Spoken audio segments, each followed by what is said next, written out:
Only 3% of retirees over age 60 have $1 million.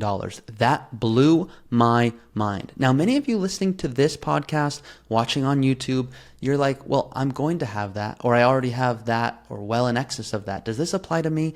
This might not be the episode for you. If you want to just get a case study of someone like you, I have case studies going over examples of people who have 500,000 and retired, 1 million, 10 million, 20 million. And my job is to make it so that you can come to the channel or to the podcast, find what resonates, get the information you need, and feel confident about your retirement.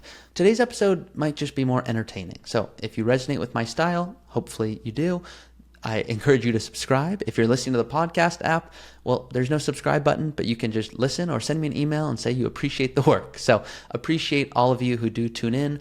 My name is Ari. I'm a certified financial planner, host of the Early Retirement Podcast, and Chief Growth Officer at Root.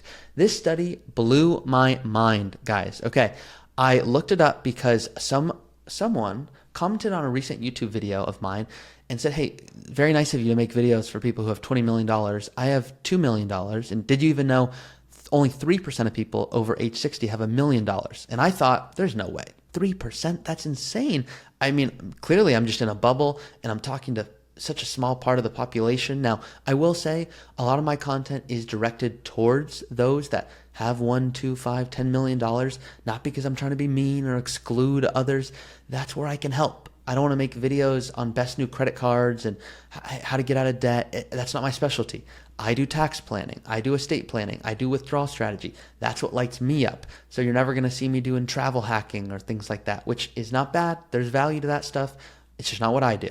So this blew my mind, so I had to look it up. So the Federal Reserve Survey of Consumer Finances said 3.2% of retirees have $1 million or more in their retirement accounts. So I wanted them to clarify. So that's strictly 401ks, IRAs, not including real estate. So many of you are like, oh, okay. So like the home equity, that correct. Just saying retirement accounts. And I found 2.6%, this is according to Investopedia, of all Americans, including those not yet retired, have 1 million or more in their accounts. And the Congressional Research Service reported only about 4.6% of households over 1 million in retirement assets, and 4.7% have 500K to a million. So it's not as if it's, 3% over 1 million and then everyone else has 999,000. Far from it. Now, the Employee Benefit Research Institute estimated 4.7% of Americans have $1 million plus, and just 1.8% have 2 million or more. Now, you'll see other articles. CNBC put out one that says retirees say they have more than 1 million saved, 16% of them. Okay, that's different than 3%. So it depends where you look. But the reason I'm bringing this up and why this blows my mind is you shouldn't feel bad no matter how much you have. Life gives us different circumstances.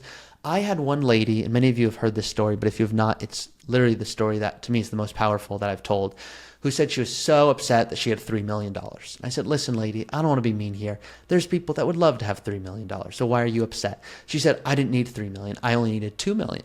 I said, well, you have 3. So you should be grateful that you did a good job and spend more and you put the work in. So kudos to you. She said, you don't understand. I said, clearly, tell me, what am I missing? She said, well, I have sciatica. And so I want to hike, and I don't like being on planes for long periods of time. And that's where I want to get on a plane to go hike in beautiful areas. And I want to go to Machu Picchu. And now I can't because sitting in a plane is so excruciatingly painful that in order to go through that, I'm not going to want to only hike. It's just misery. So yeah, I have 3 million, but if I had 2 million and I did not sit at my desk for the last 5 years, maybe I wouldn't be in the level of pain I'm in, and I could have enjoyed my retirement more. And that's when I went, wow, okay, so that's the value of good planning, is when do you have enough? You might need 500,000. I have a story I often tell of someone who worked at Chevron for about 35 years, retired on $487,000. I remember that because most people don't tell me the exact number they retired on. Most people go about $500,000, about $1 million, about $2 million, $5 million. He said, I retired with $487,000. A small pension. It was about $810 a month, if I recall correctly. If he's watching this and you're like, it was $812, you can comment below. And then we'll all know who you are. But it blew my mind because he only needed about $2,800 a month to enjoy what he wanted to do. He paid off his home. That was his major goal. Doesn't live a very bougie lifestyle, very frugal naturally, and he's going to work on spending in retirement because he's like, I want to enjoy my life more, but it's very hard for me to do. I know the value of a dollar. I have other clients that have literally 30, 40 million plus dollars with us because they got into Nvidia really early or Apple really early. And they're like, well, I never anticipated having this. I didn't have this growing up, but my stock did really well. So now I'm in a really fortunate position. It's weird to even feel like I have this money, and it feels like monopoly at times, but it's true. And so there's no right or wrong. I'm making this just to say, yeah, the stats show 3% or 4%, or according to CNBC, 16% of people over age 60 have $1 million. To me, I don't care about that. Actually, you don't need a certain amount to retire. You will see articles online from different institutions. You need $1 million to retire, $2 million, $3 million today is only worth, $1 million. It just depends on how much you want to spend and when you want to retire. So if you want to spend, and there's a common question I'll ask, and I'll ask it of you, and that's what I'm going to use to finish this quick episode today.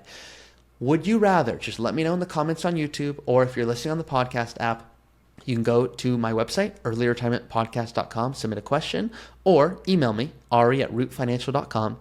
Yes, I see those emails, as well as my team. And so if I were to ask you right now, would you rather retire today and exactly spend $5,000 a month after taxes adjusted for inflation, okay? Or would you rather keep working 3 more years and then you can spend $8,000 a month for the rest of your retirement? What would you choose there? Let me know, and let me know the logic. Don't just say, B, 8,000. Like, we're past high school stage. So let me know a little bit about that. Not that you ever would do that in high school, but you get my point. So I want to know, because the question I'll ask my clients is, they'll come to me. I had someone who came to about $4.5 million and said they'd love to spend $35,000 a month in retirement. I said, okay. Is that more important to you, $35,000 a month, or would you rather stop working? They said, I don't really hate what I do. I just want to retire when I can spend $35,000 a month. I said, okay, well, let's back that out for a second. Let's take $35,000.